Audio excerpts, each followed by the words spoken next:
Οι πιστοί συχνά επικαλούνται το όνομα του Αγίου Φανούριου για ένα θαύμα ή μία απάντηση στις προσευχές τους. Ο Άγιος Φανούριος έχει κάνει πολλά θαύματα. Ένα από τα πιο συγκλονιστικά του θαύματα συνέβη στη Ρόδο. Σε μία περίοδο της ιστορικής ζωής της η Κρήτη ήταν υποδουλωμένη στους Λατίνους, που είχαν δικό τους αρχιεπίσκοπο, και γι' αυτό προσπαθούσαν με κάθε τρόπο να παρασύρουν τους κατοίκους του νησιού στον καθολικισμό.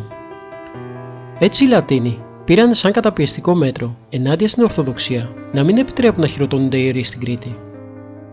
Οπότε οι Κρητικοί αναγκάζονταν να μεταβαίνουν στο νησί Κύθυρα για να χειροτονηθούν οι ιερείς από ορθόδοξα αρχιέρεα που έδρευε εκεί. Κάποια εποχή λοιπόν ξεκίνησαν από την Κρήτη 3 διάκονοι για τα Κύθυρα, και αφού χειροτονήθηκαν εκεί οι ιερείς, επέστρεφαν τρισευτυχισμένοι στο πολύπαθο τότε από τη σκλαβιά νησί τους. Κατά κακή τους τύχη, αγαρινοί πειρατές τους συνέλαβαν στο πέλαγος. Τους μετέφεραν στη Ρόδο, όπου τους πώλησαν σε 3 διαφορετικούς αγαρινούς αφέντες.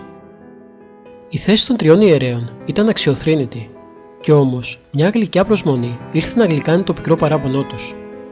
Μάθανε πως στη Ρόδο ο Άγιος Φανούριος θαυματουργούσε, και σε αυτόν στήριξαν τις ελπίδες τους, και ολοένα προσεύχονταν και τον αποκαλούνταν ο καθένας τους ξεχωριστά για να τους λυτρώσει από τη σκληρή αιχμαλωσία τους.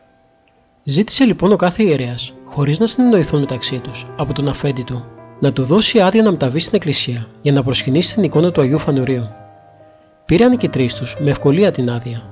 Προσκύνησαν με βλάβεια την εικόνα του Αγίου, βρέχοντας τη γη με τα δάκρυά τους γονατιστή, σαν προσεύχονταν, και με όλη τη δύναμη της ψυχής τους παρακαλούσαν τον Άγιο Φανούριο να μεσολαβήσει για να γλιτώσουν πια από τα χέρια των αγαρινών.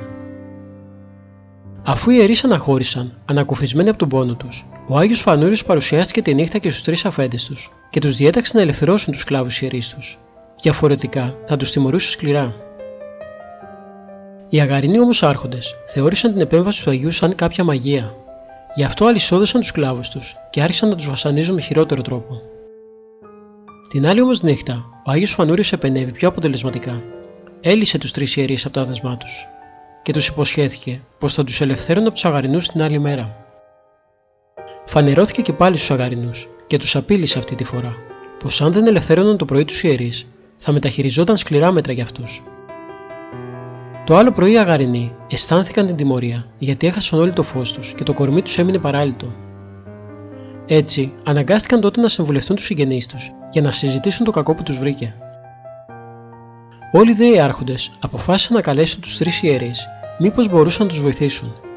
Οι ιερείς, τη μόνη απάντηση που έδωσαν ήταν πως αυτοί θα παρακαλούσαν το Θεό τους και εκείνος θα αποφάσιζε.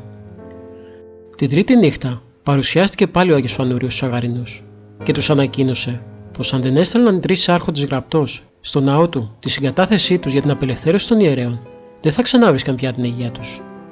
Οι αγαρινοί τότε, θέλοντας και μη, έγραψαν το γράμμα που ζήτησε ο Άγιος Φανούριος και δήλωναν απερίφραστα πως παραχωρούσαν στους 3 ιερείς την ελευθερία τους.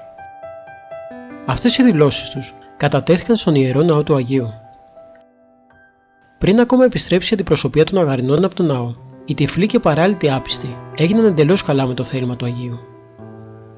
Οι πλούσιοι αγαρινοί έδωσαν στους 3 ιερείς όλα τα έξοδα του ταξιδιού τους, και αυτοί πριν αναχωρήσουν κατέφυγαν στην εκκλησία, και αφού ευχαρίστησαν τον Άγιο την απελευθέρωσή τους, αντέγραψαν πιστά την εικόνα του Αγίου Φανουρίου και την πήραν στην Κρήτη, όπου την τιμούσαν κάθε χρόνο με δοξολογίες και λιτανίες.